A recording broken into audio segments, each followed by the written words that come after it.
ये प्रोमो है, पूरी फिल्म तो अभी बाकी है। वफाकी वज़ीर इत्तलात मरियम औरंगज़ेब धमकियों पर उतर आई, बोली इमरान खान साहब आप मुजरिम साबित हो चुके हैं, दूसरों की बेटियों को जेलों में डालें, खुद पर बात आए तो कहते हैं कि टेक्निकल मामला है। आपने आइन तोड़ा है, 2013 के बाद जो किया उसका जवाब देना होगा।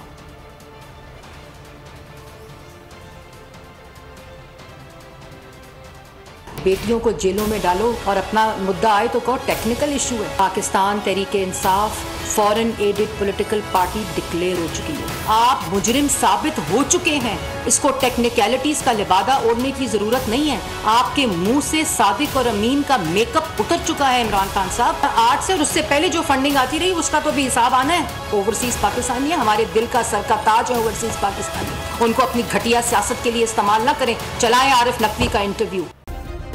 सब्सक्राइब करें और बेल दबाएं ताकि कोई खबर रह न जाए।